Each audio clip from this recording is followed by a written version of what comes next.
Welcome to I Hate It Here, the podcast for HR and people professionals, making the hardest job in the world just a little bit easier. I'm Hiba Youssef. Nearly 50%, particularly of Gen Z employees specifically, saying that reproductive and family health benefits have a very high correlation in terms of who they choose as their employer. That is, I think, a trend that is continuing to drive this becoming what you and I talked about as table stakes of this is not like a nice to have anymore. It's a need to have. Again, the financial reimbursement piece is one piece of it, but just overall having resources for people in these various phases of life. And then what we also heard coming up in this report is that consolidation of benefits. Do you want to celebrate your employees and customers, but you're not quite sure where to start? Let me introduce you to Snappy. Whether you are handpicking a gift for a birthday, offering a collection of options for anniversaries, or looking for onboarding swag that's guaranteed to please, they've got you covered. Gifting doesn't have to be complicated or overwhelming. Choose Snappy for a gifting experience that's sure to delight every single time. Go to snappy.com/IHateItHere to sign up for free and start gifting today. Leaders don't just appear. They're molded and developed. Stop losing great people to ineffective management and communication. PI Inspire supports the personalized development of leaders at every level. And when you have leaders throughout the business, everyone benefits. Welcome back to another episode of the I Hate It Here podcast. I am super pumped for today's conversation. It's been a long time in the making. I feel like we've been emailing each other maybe for 6 months at this point. Yes. And now that I finally have you on, today's discussion is one really timely and just something I'm deeply passionate about. So without further ado, let me introduce you to Isha. Isha, can you introduce yourself, tell everyone what you do? Well, it's great to be here, Hiba. My name's Isha Vij. I serve as Vice President of Employer Growth at an organization called Maven Clinic. Maven is a digital health organization focused on women and family health and provides 24/7, 365 care and support to people navigating starting a family for the first time, growing their families, parenting, all the way through menopause and midlife health. I love that. Women's health, obviously very important to me as a woman, would like to have healthcare and options to it. So I've always been kind of obsessed with what Maven is doing because I think it's just a wonderful benefit for employers to give. And if you've ever had to navigate your healthcare plan as a woman, my doctor will just be like, yeah, I can't tell you. You got to call your insurance. Yeah. And then an hour later, I still don't have an answer. So it's just been it's deeply and relevant right now in the light of the last few years, legislation being passed with that, so you work closely with customers. Kind of what are you hearing from people in HR about what's happening in the world right now? Yeah, I think it's certainly a tough time to work in HR. I will say that. It's always a tough time to work in HR, but and an election year. I empathize for where y'all are at. So Maven works today with about 2,000 employers globally. So I'm talking to HR leaders all the time, right? And by and large, every year seems to have some sort of theme.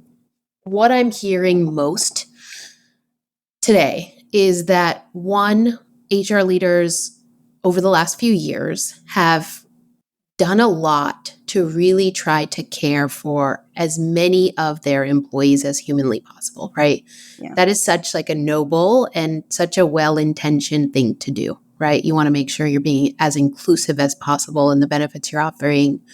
You want to make sure that you're meeting your employees where they are, regardless of where they are in their life stage or phase, or in our case, family building journeys, etc.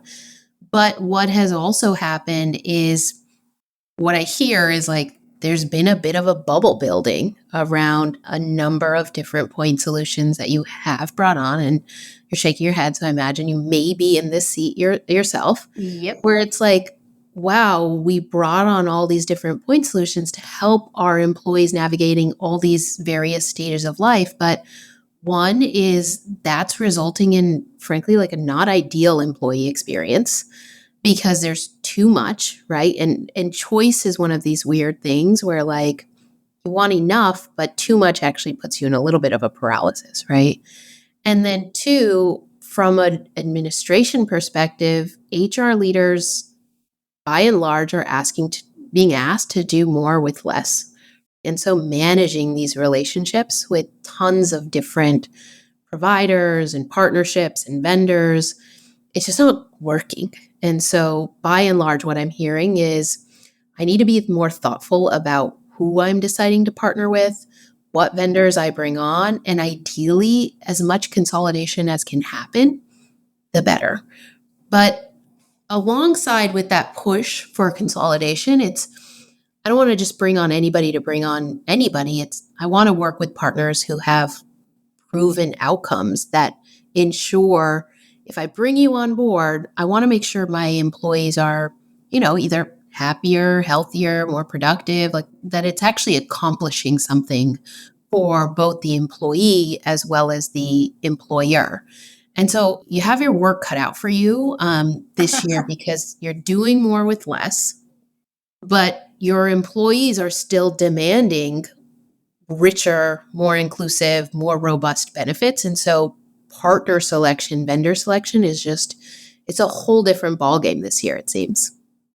There's a lot that you have to go through to pick a partner, but I also think the really interesting thing is not only do I feel this pressure to pick a partner that's going to deliver what the employees want, I then feel a ton of pressure to actually educate the employees on the benefits themselves. Because I feel like the average employee doesn't think of benefits as part of their compensation. And so when I'm sitting here and I'm thinking so thoughtfully, what do our employees want and need? How do I give this to them? How do I make it easy for them? I find that even when I over communicate, sometimes the benefit still doesn't get used. It is really about communicating in a way that, frankly, your employee gets it, and that once they get exposure to it, there's not such a high bar to jump through about how to use it, right? And so is it intuitive? Is it easy to access? And is it delightful to use, where you show up and you experience the benefit not only yourself, so that it has this stickiness. It's not just about the initial adoption of the benefit, but it's that continuous engagement. We've seen on our end just incredible storytelling has been the differentiator, first in actually getting employees to understand what is a Maven. And then once they experience it themselves, particularly I think because of what we're trying to do, we're trying to help people start families, right? As safely, affordably, and efficiently as possible. When you do that, not only does it feel good, but you certainly win a lot of champions at the organizational level. So we've found our employer partners, their ERGs are such evangelists of what happens with Maven. They're very quick to, I bet in HR, most people aren't coming to you to thank you for bringing on a benefit, right? I wish they could say, if someone could say thank you, I would be the happiest person alive. I don't feel like I ever get thanked. Instead, I just get criticized. So. Yeah, exactly. And so my favorite thing to hear from benefits leaders is this is the only benefit that people come to my office and say, thank you for bringing it here. And I think because, look, it's they're very joyous life stages. You think about starting a family, you think about having kids, raising kids, perhaps having more kids, it's a joy. And I'm a mother of a young child myself, and it's a joy, but it is extremely hard too. And it's extremely challenging, and it's expensive, and it's a lot of different things. When I look at even one generation above mine, certainly is this concept of this village. When people say it takes a village to raise a child, well, I don't know many people that have that same village today. I certainly don't. I live in New York City, and I have wonderful friends and a great community, but it's not exactly the same.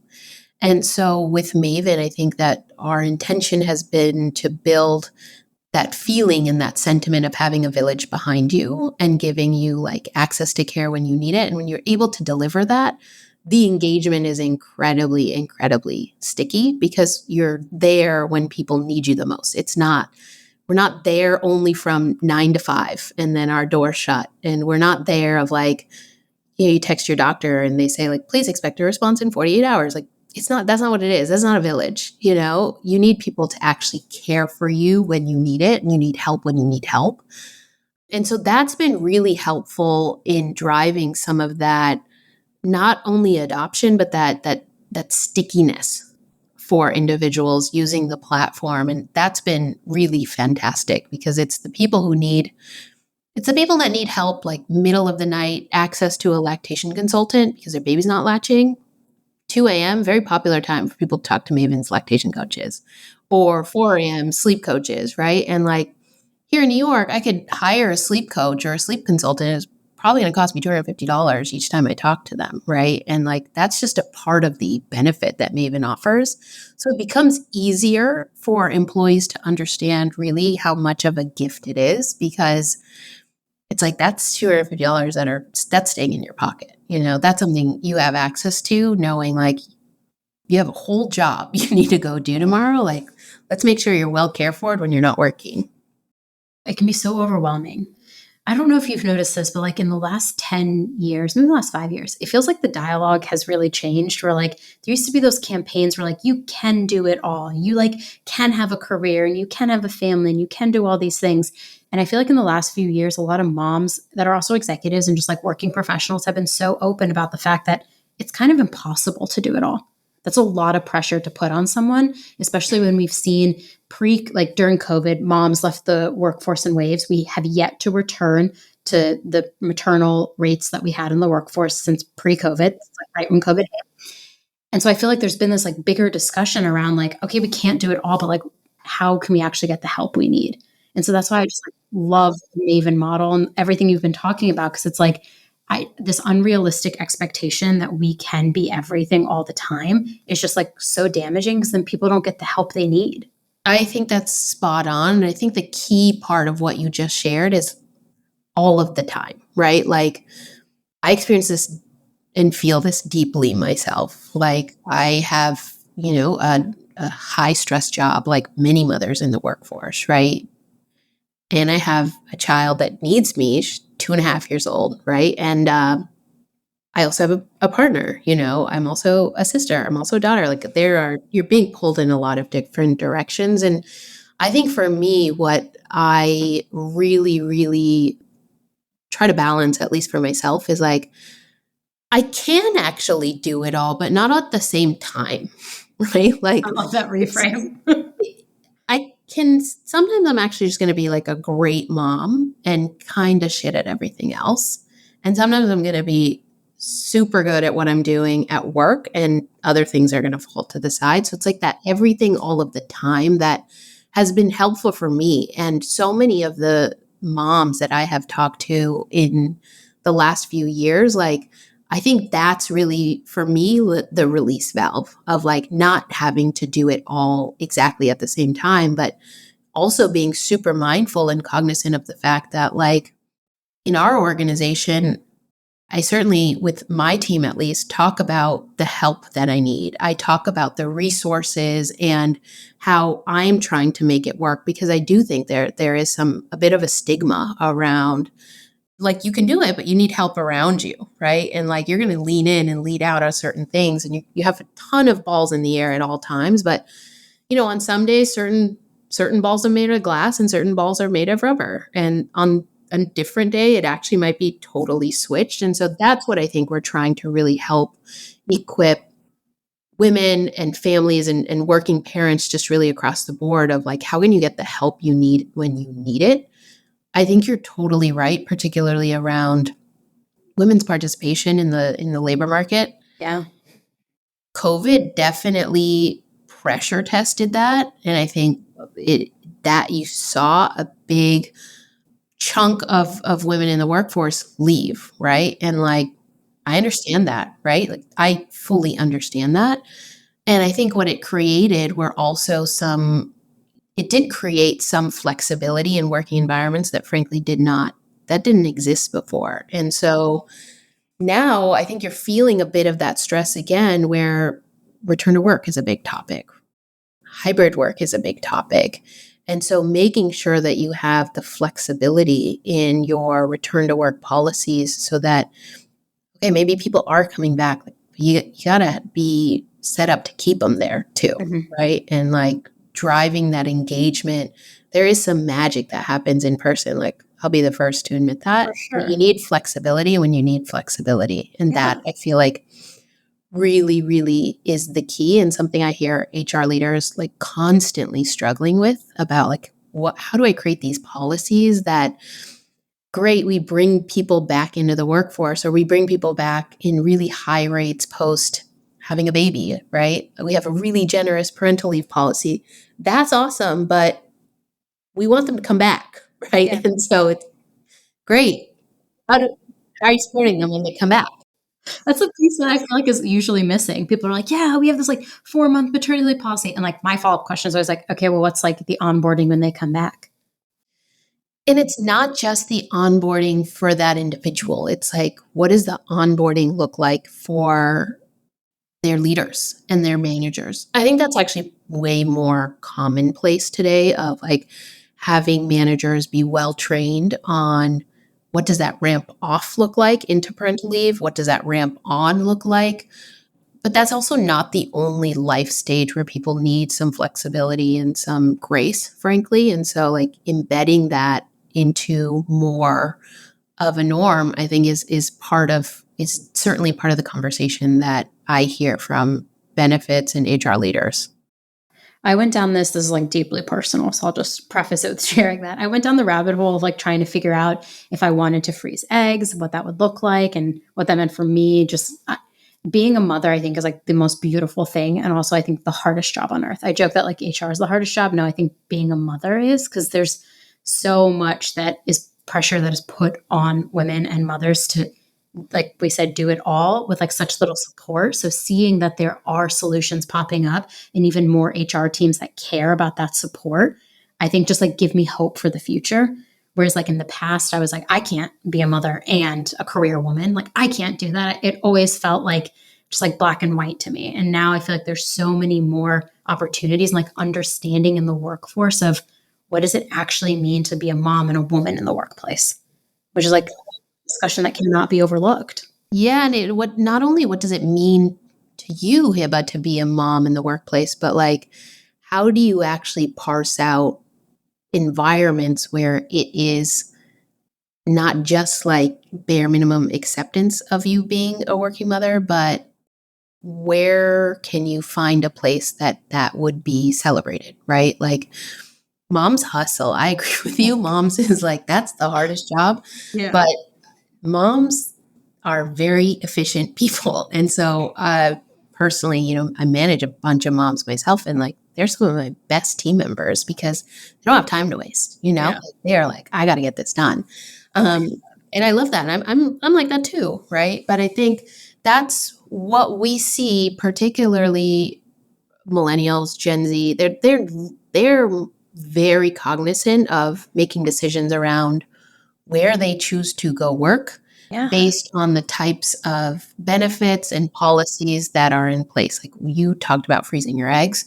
And I think, it's not so far in the past where a fertility benefit or funds available to help you think about doing something like freezing your eggs. Like it wasn't that long ago where that was, I would say, kind of rare, Yeah, it wasn't. It was just Google, right? Wasn't Google one of the first places to be like, we'll pay for you to freeze your eggs. Work here longer. Exactly. And it's like, that is, by and large, like that is becoming more and more of table stakes and expectations for individuals as they explore where to work, right? And it's not just because they want access to the financial support. That is certainly a piece of it. These things are expensive to do, right? Yeah. Freezing your eggs is not cheap. Going through IVF is not cheap. The cost to do IVF is more than most American families have in their savings accounts, right? It's very expensive. Yeah. And it's not just getting access to the financial reimbursement or the financial resources for these family building and just sort of reproductive healthcare journeys, but it's about like, what does that reimbursement represent, right? That represents that the employer is a type of employer where, it's more than just okay to have a child, right? And I think that's what people are looking for. I think we see, like 75% of employers saying that These types of benefits are super important in talent attraction and talent retention. And then employees equally, I think, just marginally less, saying like they will make decisions on jobs on whether or not they have these benefits in place. For sure. I think you said it earlier. It's like table stakes at this point. So I was going to ask you, like, what do you do when an HR team comes to you and they're like, we absolutely want to explore this benefit, but like we have no support internally? Yeah, I mean, it happens all the time, right? It's kind of what I mean, though, about like, it's not necessarily always offering the reimbursement, right? The reimbursement is one component. And look, Google has a lot of money to be able to offer. I think it might be unlimited. Yeah. I don't know exactly what it is for Google today. And that's an incredibly generous to put forth for your employees. But really not every employer is set up to cover the cost of fertility treatment. And that's okay. But they come to us because they say, how else can I show my team members that it is something that I want them to feel comfortable pursuing? And so I can't really like stress enough, like the financial component is one component, but giving them access to the types of resources they need as they navigate these decisions is super critical. So with Maven, for example, in our family building program, it's, of course, we can guide them to the right clinics and places where they can go freeze their eggs or they can go through IVF. Like that's the clinical component, right? Of course, if the employer has a financial reimbursement that they are willing to provide to individuals going through this, we can administer that benefit. That's easy. But it's how do you care for the person going through these journeys in the first place, right? So one, my thought is there's a lot of anxiety being driven by companies in the industry, frankly. During the holidays, like I saw Instagram ads for Black Friday sales, for freezing your eggs, or for going through IVF. And that is scary to me because that makes it seem like that should be your first step in this journey. Your first step should not be, oh my God, there's a sale on IVF, I should go get IVF. Really, it should be, oh, I'm interested in starting a family. What is the best path for me to start a family? If you're not ready to start a family now, you want to think about it, something you do in the future, like you should have an informed conversation with somebody about whether freezing your eggs is the right thing for you to do in the first place, whether you even need to do it, frankly, right now. And if you're ready to start a family now, like our focus is really helping you when it's possible. How do we help you achieve pregnancy in a way that's not going to be super expensive and that's not going to be incredibly invasive? Again, that's not a possible path for everybody, but if it is, we should really be thinking and caring for you holistically rather than just like driving you to the treatment, right? Because then it like undermines the whole experience itself. And you talk to anybody that's frozen their eggs or you talk to anybody that got through IVF, it is incredibly emotionally and mentally taxing, even if everything is going right. And that's the thing is like these journeys are not ones where they're free from setbacks, right? There's a lot of ups and downs in these journeys. And even if every single thing goes right, it's a lot for an individual to think about and feel. I mean, like I left the appointment I went to literally overwhelmed. Like I went home and I sat down and I was like, I don't even know where to start. Like, is this the right thing to do? Now I have to go to this doctor and that doctor and I have to ask this person and that person, not to mention like family building is like also deeply personal to the person. And so I just think there's so much at stake here and so much support that can be given to women in the workplace to really help us navigate this. Because I felt overwhelmed. I'm like, I understand our benefits. Like I know the ins and outs of everything we offer. What's a deductible? What gets covered? You know, I know all these things, but like the average employee doesn't. Yeah. Did you know Employee Appreciation Day is March 1st? Your employees may be wondering how you're going to appreciate them this year. Don't get caught without a plan. You need Snappy. Snappy is the gifting solution for employees, customers, and everyone in between. The majority of companies are planning to celebrate their team, so don't miss out on showing your appreciation. Whether you have a specific gift in mind or prefer offering a curated collection for your recipients to choose from, Snappy has got you covered. Get started today at www.snappy.com/IHateItHere. The world of work has changed for good, but many HR performance management tools just don't cut it. Enabling performance in the modern world of work requires a modern approach, one that's agile and asynchronous, but still fosters connection and collaboration.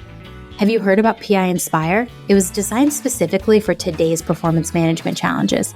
It helps you gain a deep understanding about yourself and your team and share personalized insights to help you learn how to manage and develop each direct report. Meet people where they are and start developing new leaders at every level.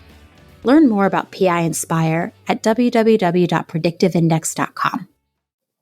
I do think there are some major challenges or barriers to entry for individuals and couples who are really trying to figure out how to access fertility treatments or family building options. What are some of the challenges outside of financial that y'all have seen when people start this journey? We talked about one, right, which is access to the right information.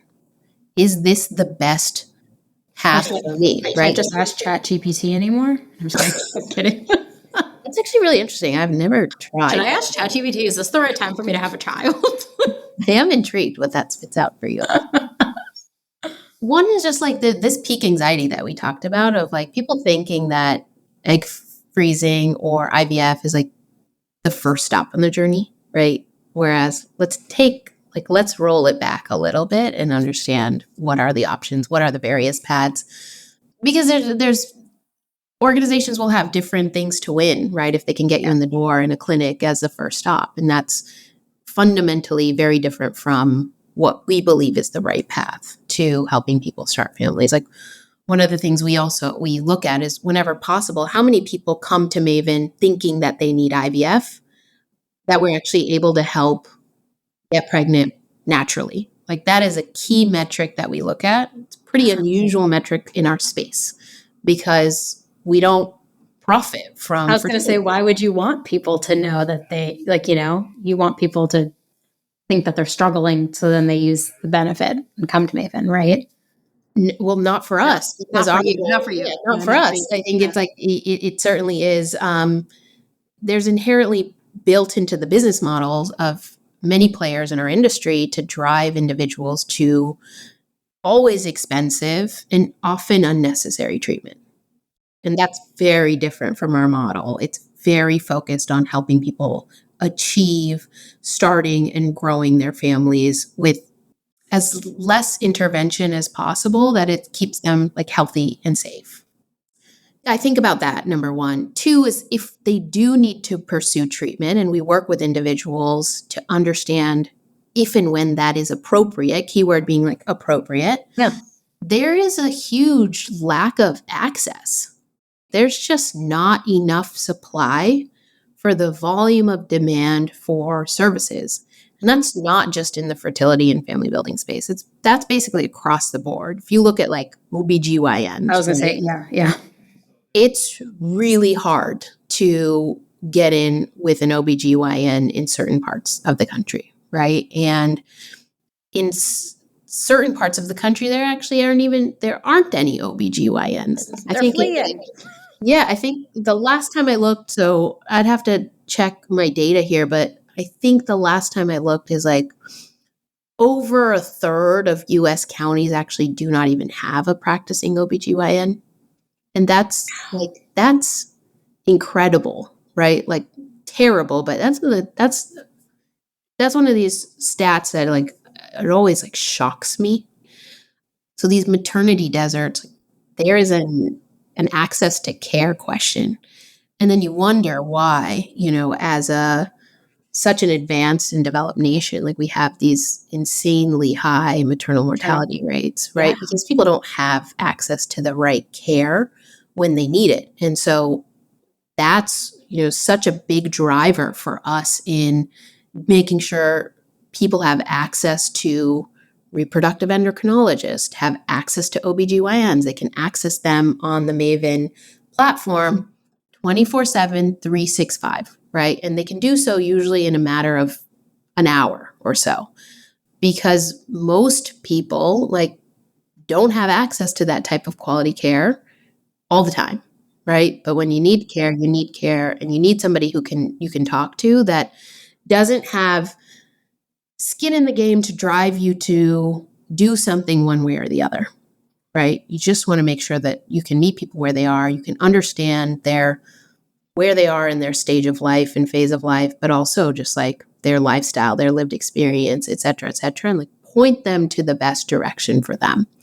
On Maven's platform, we also offer like virtual doulas because this is also another one of these very hot topics among HR and benefits leaders is making sure that all of their employees feel well informed and supported as they navigate labor and delivery.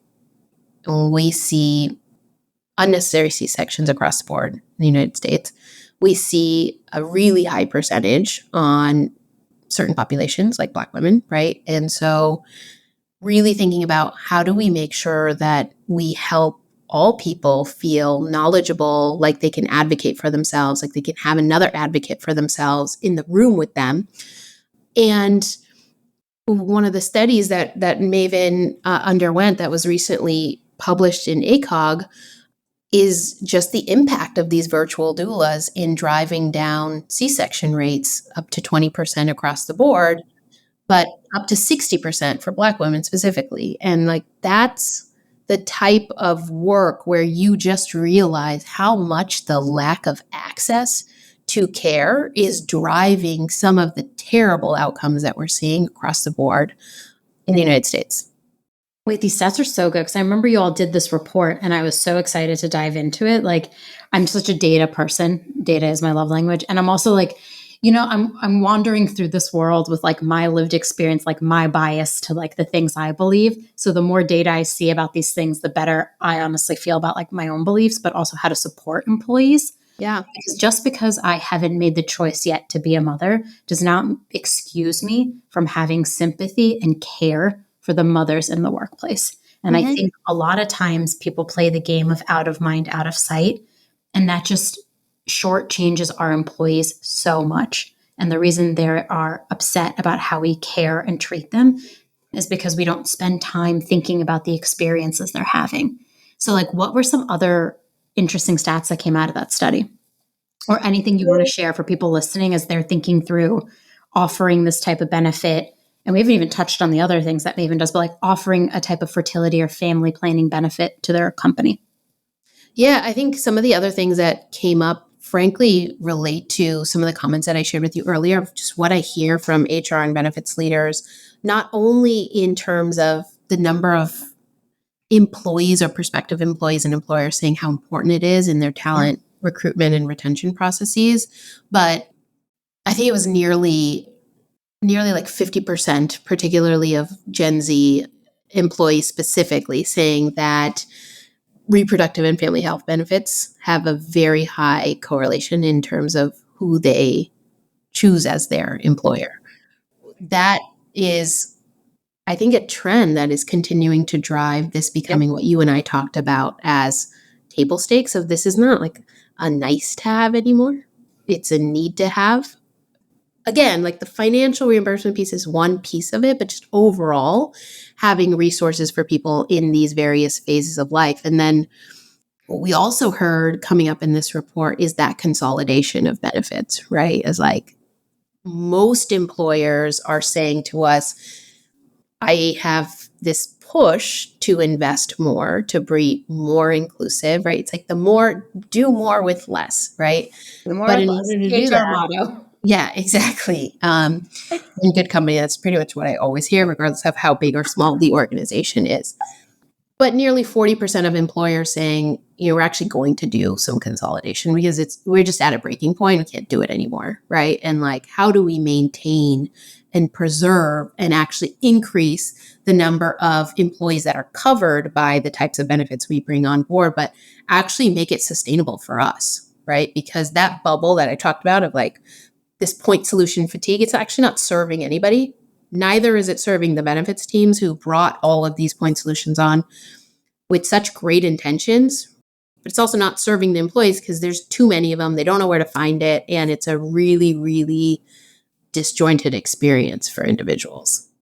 It is hard enough navigating like insurance, but then to give your employees 6 systems that they're logging into, they're never going to use the benefit. And then all the hard work and thought that HR people put into getting these benefits, like behind closed doors, sometimes we have to fight for these things. And that, I believe that. I mean, it is just the truth that we are fighting for them. So like to fight for them endlessly, to like put your heart and soul into advocating for your employees, to only make them log into 10 systems into a benefit they're never going to use is just like, what was it for? What was it for? What was the fight for? And so like I see the consolidation. I've even just talked about this a few weeks ago, the consolidation of just like HR tools in general outside of the benefits space. Nobody needs to be logging into like 10 systems. And so I feel like last 10 years, we saw like a lot of fractured, like one-off solutions pop up. And I feel like in the next 10 years, we're really going to see a consolidation and a streamline of the benefits, all the things, because it ends up being a better experience for the employee.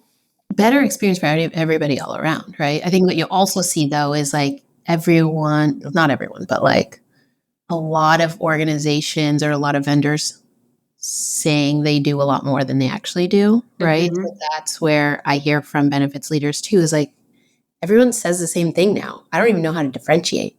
And that's where your jobs get a little bit harder because you have to be detective, right? Of like, you say you do this, but do you actually do it, or just say you do it now because you know the consolidation is a high priority. And I guess the last piece I would say in some of these interesting things that are coming out of the report is, we talked about it briefly, is this general movement towards return to work, right? So over 90% of the folks we talked to said they have to go into an office at least some of the time. Okay. And the majority of employees saying now that like the access to the virtual healthcare actually makes that in-person work easier, right? Because you might have 10 minutes in between a meeting. Like how amazing if you could talk to a career coach in those 10 minutes, right? Which they can do on Maven's platform.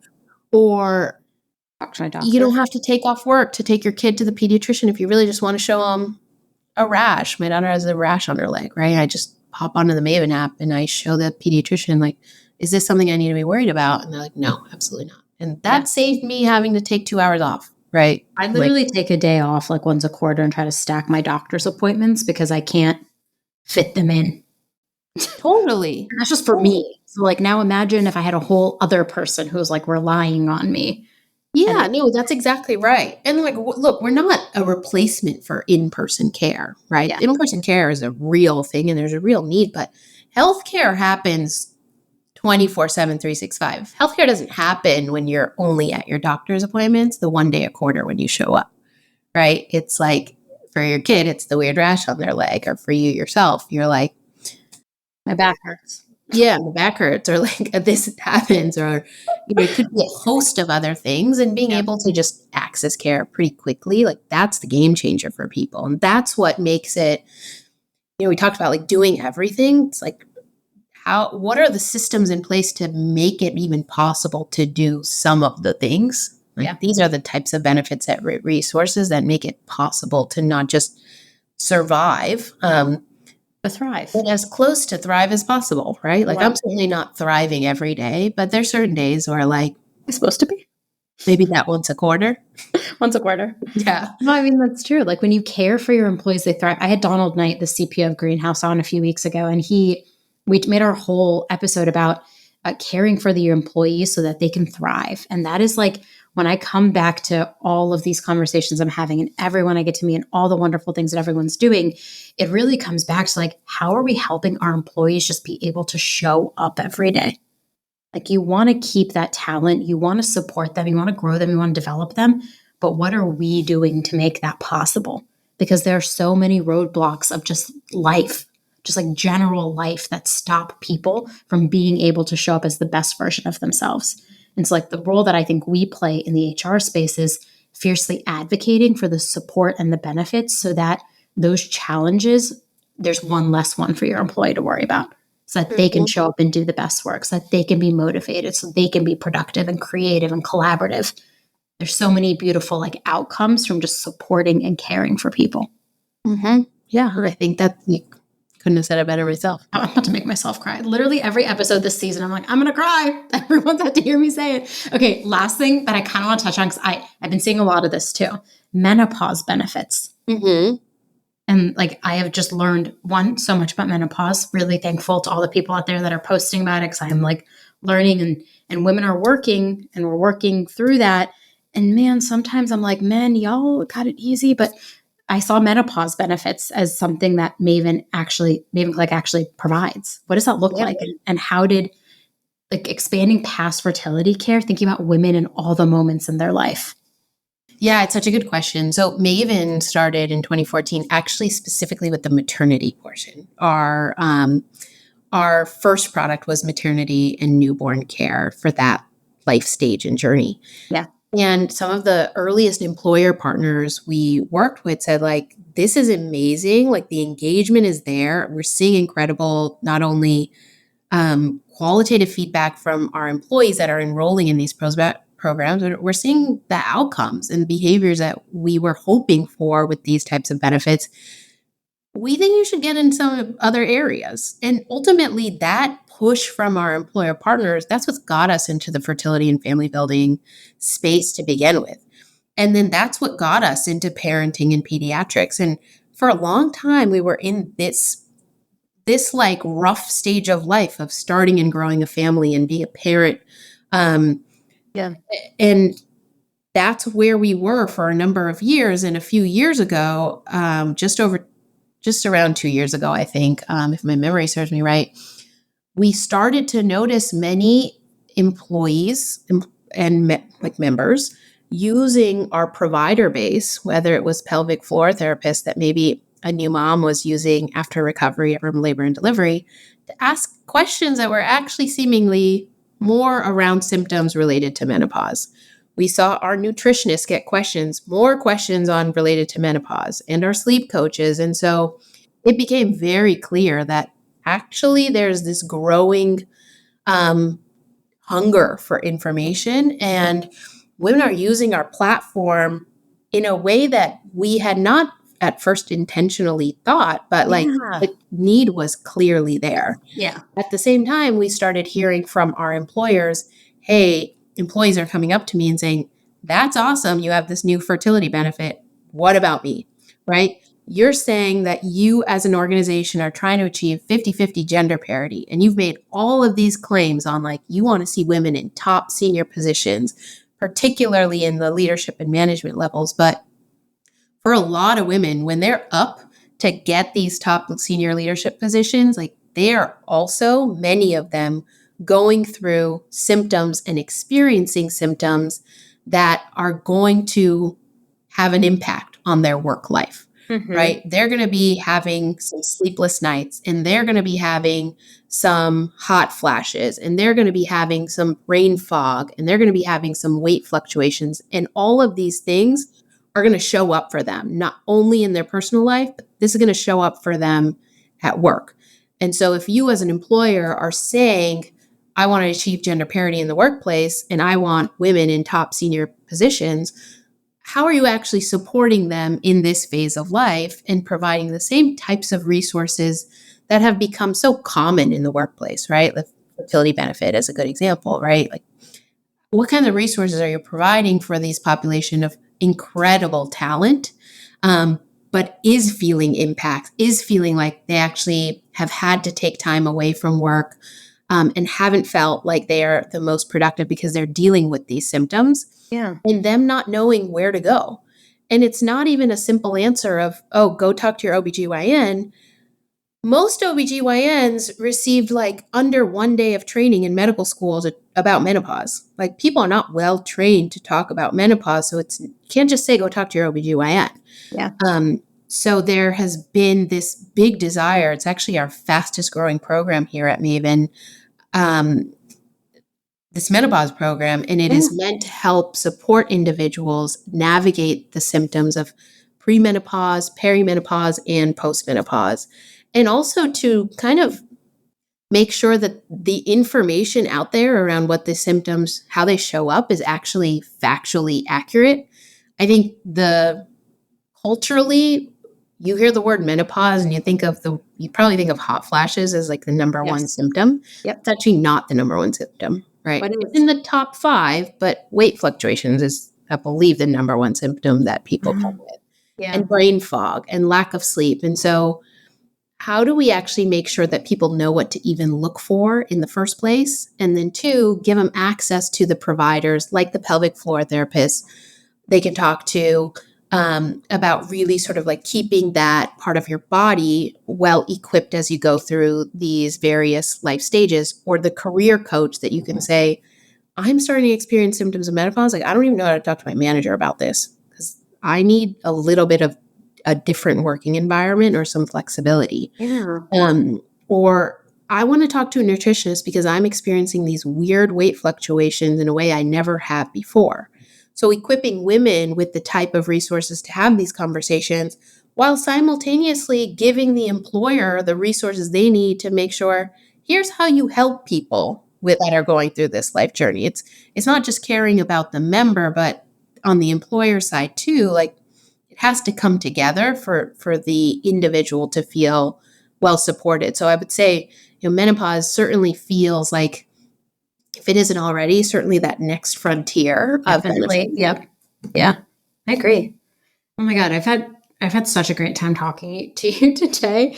I just like there's something beautiful about how we have really actually tried to support women in all stages of their life. And it was very scary when I started my career thinking about like being a woman in the workplace and like what my possibilities were and the barriers I was going to face. And am I going to be able to find a romantic partner who like is also like wants me to have a career and all these things. And I think a lot of women deal with that all day long. And then you think of HR, like 70% of us are also women.